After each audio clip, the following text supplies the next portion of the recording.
Disparition tragique et actes terroristes. Bernard Cazeneuve, ministre de l'Intérieur, a rencontré ce matin les policiers du commissariat des Mureaux. C'est ici que travaillait le commandant de police, tué hier soir avec son épouse, secrétaire au commissariat de Mantes-la-Jolie, par un homme se revendiquant de l'État islamique. Nous revenons sur l'attentat de Magnanville dans les Yvelines. Une minute de silence a été observée au ministère de l'Intérieur et dans tous les commissariats de France en hommage aux policiers et à sa femme fonctionnaire du ministère de l'Intérieur tuée lundi soir à Magnanville. 300 policiers de Mantes-la-Jolie et des Mureaux, les deux commissariats où travaillaient les victimes, étaient rassemblés pour une cérémonie commune. À la fois, nous sommes tous choqués, bien évidemment. Ils sont plus choqués encore que nous, parce que c'est quand même leurs collègues. Et c'est aussi toute l'institution. Aujourd'hui, ça peut être la police, demain, ça peut être des élus, etc. Donc c'est vraiment ce que représente notre République. Il ne faut pas oublier aussi que Daesh cible des communautés, notamment les juifs, on l'a vu, notamment les caricaturistes, on l'a vu aussi avec Charlie. Et pour ce qui est effectivement de la communauté gay, et notamment à Orlando, beaucoup de médias, pas seulement français, mais dans le monde entier, ont un peu passé sous silence qu'il y avait effectivement des gays. C'est sûr que c'est plus facile de dire « je suis Charlie » sur les réseaux sociaux que « je suis gay » ou « je suis effectivement solidaire d'un attentat » donc en direction des gays. C'est un petit peu nous ce qui nous heurte, parce que même quand on parle de l'UEFA qui aurait pu effectivement faire des minutes de silence pour la tuerie d'Orlando, 53 personnes blessées, 49 morts, eh bien l'UEFA dit non, il n'y aura pas de minutes de silence, et ça c'est un petit peu détestable. Les fresques du Valibou prennent forme. 3 premières maquettes ont été présentées lors du festival Escale d'ailleurs de plaisir le week-end dernier. Les témoignages des habitants du Valibou ont permis aux artistes de réaliser ces esquisses, des fresques reflétant la mixité culturelle et sociale du quartier.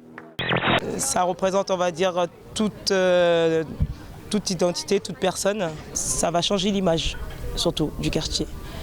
Ça fait 6 ans que je me bats sur ce dossier, avec des hauts et des bas. C'est pas toujours évident de réunir des partenaires, de répondre à un appel à projet, d'être retenu, de trouver les financeurs. C'est de grande satisfaction, mais il y a aussi un côté très très émouvant. Lundi 13 juin, le maire de la commune a posé la première pierre en compagnie du président du conseil départemental Pierre Bédier. Le futur établissement du groupe Corian accueillera 88 résidents. Dans 55% des cas, le maltraitant, c'est un proche, c'est-à-dire les enfants, le conjoint ou le reste de la famille.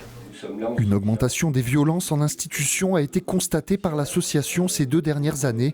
Une campagne de sensibilisation est lancée par le département en direction du grand public.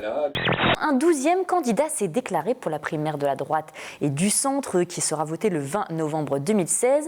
C'est le député Les Républicains Henri Guénaud, ancien conseiller spécial de Nicolas Sarkozy à l'Élysée. Il a annoncé lundi sa candidature à la primaire en vue de l'élection présidentielle de 2017 à laquelle il concourra directement s'il ne réunit pas les parrainages. C'est le 3e député des Yvelines à avoir officialisé sa candidature.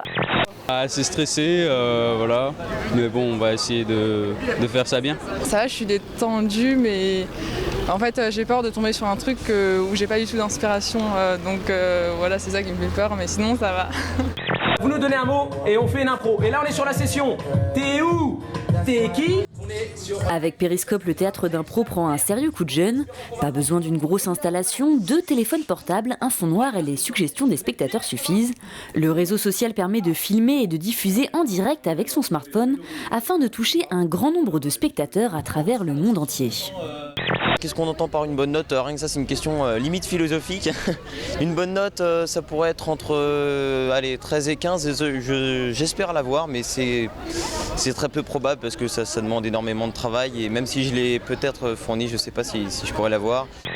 J'ai trouvé que Blanche-Neige était un conte absolument moderne parce que de nos jours, avec les progrès de la science, de la médecine, de la diététique, de la cosmétique aussi, ça amène cette condition, cette situation qui peut faire naître un problème de conflit autour de la séduction.